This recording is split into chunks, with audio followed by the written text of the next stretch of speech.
Hello, नमस्कार साथी, कैसे आप सभी बताइए। आशा करता हूँ काफ़ी अच्छे होंगे और बहुत बढ़िया बेहतरीन ढंग से आपकी तैयारी चल रही होगी।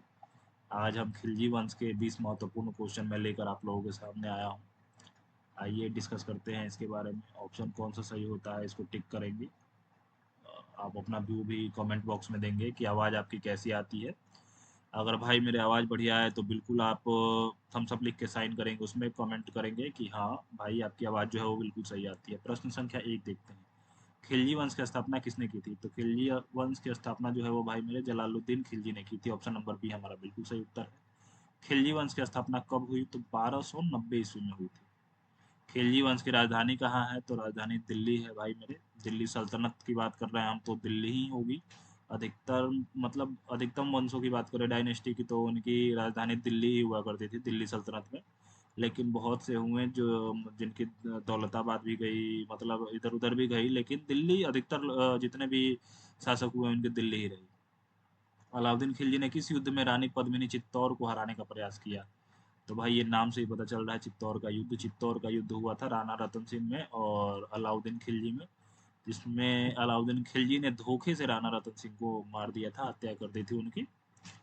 आइए अगला प्रश्न देखते हैं। अलाउद्दीन खिलजी ने किस प्रसिद्ध मंगोल आक्रमण को पराजित किया? तो भाई कुतलुक ख्वाजा एक मंगोल आक्रमणकारी था जो कि भारत में अलाउद्दीन खिलजी के समय भारत में बार बार आक्रमण करता था। तो उसको अलाउद्दीन खिलजी ने पराजित करने का काम किया था। तो ऑप्शन बी हमारा बिल्कुल सही उत्तर होगा। अलाउद्दीन खिलजी के दरबार में प्रसिद्ध कवि कौन थे? तो प्रसिद्ध कवि की बात करें तो अमीर खुसरो थे। काफ़ी मतलब प्रसिद्ध कवि हैं ये, जैसा कि हम जानते हैं कि छाप तिलक एक गाना है, आप सुनेंगे यूट्यूब पे। तो छाप तिलक गाना इन्हीं का लिखा हुआ है। बाकी गायक जो है वो अलग अलग है, अलग अलग लोगों ने गाया है अपने अपने हिसाब से, अपने अपने ज़माने के अनुसार, लेकिन लिखा हुआ अमीर खुसरो का ही। अगला प्रश्न देखेंगे। अलाउद्दीन खिलजी ने दाग और हुलिया प्रणाली किसके लिए शुरू की थी? तो दाग और हुलिया प्रणाली जो है भाई मेरे वो सैनिकों के लिए शुरू की थी। ऑप्शन नंबर बी हमारा बिल्कुल सही उत्तर हो जाएगा।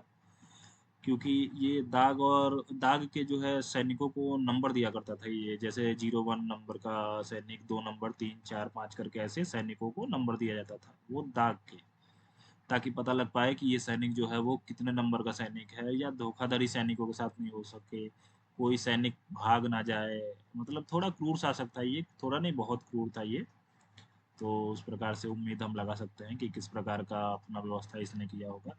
अगला देखते हैं। अलाउद्दीन खिलजी ने किस राज्य को अपनी राजधानी में मिलाया? तो भाई गुजरात, मालवा, रणथंभौर, तीनों ही तीनों को ही मिला लिया था इसने। आक्रमण करता था मिलाते रहता था, आक्रमण करता था मिला लिया करता था। अगला देखेंगे। खिलजी वंश का अंतिम शासक कौन था? तो अंतिम शासक की बात करें भाई मेरे तो कुतुबुद्दीन मुबारक शाह, ये जो है वो अंतिम शासक था खिलजी वंश का। ऑप्शन नंबर जो हमारा ए है वो बिल्कुल सही उत्तर है।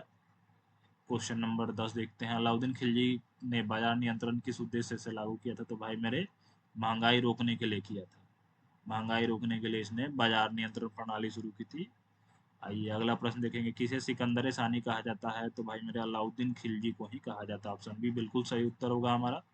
अलाउद्दीन खिलजी ने चित्तौड़ विजय के बाद किसका शीर्षक धारण किया? तो चित्तौड़ विजय जब इसने कर लिया तो सुल्तान गाजी की जो है उपाधि धारण कर ली। अलाउद्दीन खिलजी ने दक्षिण भारत पर विजय प्राप्त करने के लिए किस सेनापति को भेजा था? तो भाई सेनापति जो मलिक कफूर था इसका, सेनापति और दास दोनों था। तो मतलब ये काफ़ी वफादार दास था, काफ़ी करीबी थी इन दोनों के में। तो कोई भी आक्रमण किया करता था या कोई भी संघर्ष जो हुआ करता था, अधिकतर दक्षिण की जब बात करें, भारत में दक्षिण भारत की जब बात करें तो मलिक कफूर ही जो है वही किया करता था। अगला प्रश्न देखेंगे। मलिक कफूर ने किन किन राज्यों पर आक्रमण किया? तो वारंगल, देवगिरी, मदुरई, ये तीनों पे उसने किया था। तो दक्षिण की बात करते हैं तो वारंगल भी आती है, देवगिरी भी आती है, मदुरई भी। ऑप्शन नंबर डी हमारा बिल्कुल सही उत्तर है। हजार दिनार कर किसने लगाया? तो हजार दिनार की बात करें तो अलाउद्दीन खिलजी ने ही हजार दिनार कर लगाया था। अगला जो क्वेश्चन है वो हमारा है 16 नंबर। अलाउद्दीन खिलजी की मृत्यु कब हुई? तो मृत्यु की बात करें तो 1316 ईस्वी में इसकी मृत्यु हो गई थी। ऑप्शन नंबर बी हमारा बिल्कुल सही उत्तर है। अलाउद्दीन खिलजी की हत्या किसने की? तो जलालुद्दीन खिलजी की हत्या, तो जलालुद्दीन खिलजी की हत्या अलाउद्दीन खिलजी ने की, जो कि इसका भतीजा था, और इसको मार के ही यह गद्दी पर बैठा था। अलाउद्दीन खिलजी ने इक्तादारी प्रथा में क्या परिवर्तन किया? तो भाई इक्ता के अधिकारों को वेतन देने लगा ये। प्रश्न संख्या 19 देखेंगे, खिलजी वंश के दौरान किस विदेश यात्री ने भारत की यात्रा की? तो मार्को पोलो ने भारत की यात्रा की थी।